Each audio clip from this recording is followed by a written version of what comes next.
बाबा रामदेव ने एलोपैथिक डॉक्टरों के खिलाफ विवादित बयान दिया, लेकिन योग गुरु ने अपना बयान वापस भी ले लिया। रामदेव ने स्वास्थ्य मंत्री डॉक्टर हर्षवर्धन की चिट्ठी मिलने के बाद सोशल मीडिया पर लिखा,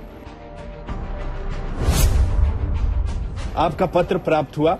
उसके संदर्भ में चिकित्सा पद्धतियों के संघर्ष के इस पूरे विवाद को खेदपूर्वक विराम देते हुए मैं अपना वक्तव्य वापस लेता हूं। मेडिकल साइंस के सभी रूपों का सम्मान करते हैं। एलोपैथी ने कई जानें बचाई हैं। दरअसल स्वास्थ्य मंत्री डॉक्टर हर्षवर्धन ने योग गुरु बाबा रामदेव के बयान पर आपत्ति जताते हुए उन्हें चिट्ठी लिखी थी और बयान वापस लेने की मांग की थी। इस चिट्ठी में स्वास्थ्य मंत्री ने लिखा था, एलोपैथी से जुड़े हेल्थ वर्कर्स और डॉक्टर बहुत मेहनत से कोरोना मरीजों की जान बचा रहे हैं। आपके बयान से कोरोना के खिलाफ चल रही लड़ाई कमजोर पड़ सकती है। उम्मीद है कि आप अपने बयान को वापस लेंगे। कोरोना महामारी के संकट भरे दौर में एलोपैथी और उससे जुड़े डॉक्टरों ने करोड़ों लोगों को जीवन दिया है। आपका ये कहना बेहद दुर्भाग्यपूर्ण है कि लाखों कोरोना मरीजों की मौत एलोपैथी की दवा खाने से हुई। इसके बाद खुद बाबा रामदेव ने आज तक पर सफाई देते हुए कहा कि एलोपैथिक डॉक्टरों के खिलाफ उनका ये बयान नहीं था, बल्कि उन्होंने सिर्फ एक मैसेज पढ़ा था।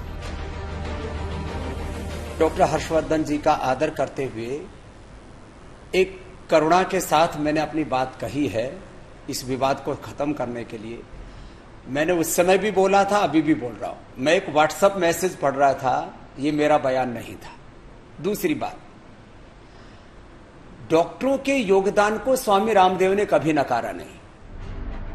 कहते हैं कमान से निकला तीर और जुबान से निकली बात वापस नहीं जाती। एलोपैथिक डॉक्टरों ने रामदेव की इसी बात को पकड़ लिया है और उनके खिलाफ लड़ाई छेड़ दी है। आज तक ब्यूरो।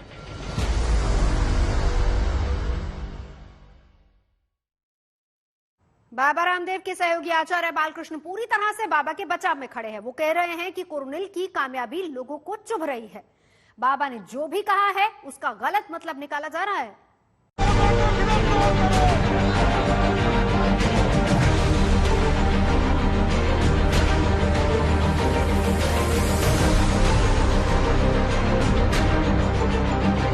एलोपैथ और आयुर्वेद की लड़ाई बढ़ी तो बाबा रामदेव के सहयोगी बालकृष्ण उनके बचाव में आए हैं। आचार्य बालकृष्ण ने योग गुरु को सही ठहराते हुए कहा कि कोरोनिल की सफलता से एलोपैथिक डॉक्टर्स बौखलाए हुए हैं। कल्पना नहीं थी कि आयुर्वेद इतना रिसर्च कर करके एविडेंस बेस्ड मेडिसिन एलोपैथिक से पहले आयुर्वेद लेकर के आ जाएगा। जब मेडिसिन आया तो उनमें खलबली हुई। जो कुछ अच्छे लोग हैं उन्होंने बहुत स्वागत भी किया, सभी लोगों में नहीं।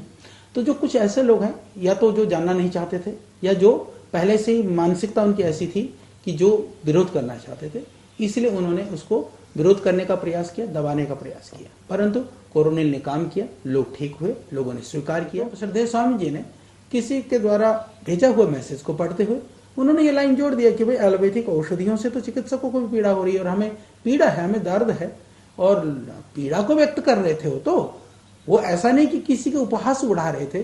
तो उसको ये कहने की जगह पर कि पैथी की जो सीमाओं को तो हमें स्वीकार करना होगा। आचार्य बालकृष्ण ने बाबा रामदेव की तरफ से सफाई देते हुए कहा कि बाबा ने केवल एक मैसेज को पढ़कर सुनाया था। साथ ही ये भी कहा कि आयुर्वेद और एलोपैथ को मिलजुल कर काम करना चाहिए। और फिर ये कहना कि हम एलोपैथिक की दवाई क्यों खाते हैं या मैं क्रिटिकल स्थिति में हॉस्पिटल क्यों गया था। मेरे भाई, मैं निवेदन कर दूं, प्रतिदिन हमारे पास कई चिकित्सक आधुनिक विज्ञान, चिकित्सा विज्ञान के और अच्छे चिकित्सक भी यहाँ पर आते हैं। हम कभी ये नहीं कहते हैं कि मॉडर्न सिस्टम वाले हमारे पास क्यों आते हैं। भाई, जो हमारे पास सामर्थ्य है उसके लिए वो हमारे पास आएंगे। क्रिटिकल मैनेजमेंट से लेकर दूसरे जो एक्यूट मैनेजमेंट वाली जो चीजें हैं उसके लिए एलोपैथिक में लोग जाएंगे। लेकिन एलोपैथिक डॉक्टर बाबा रामदेव को माफ करने के मूड में कतई नजर नहीं आ रहे और लिखित माफी की मांग कर रहे हैं। और इसी के चलते मानहानि से लेकर उनके खिलाफ थाने में शिकायत दर्ज भी करा दी गई। आज तक ब्यूरो।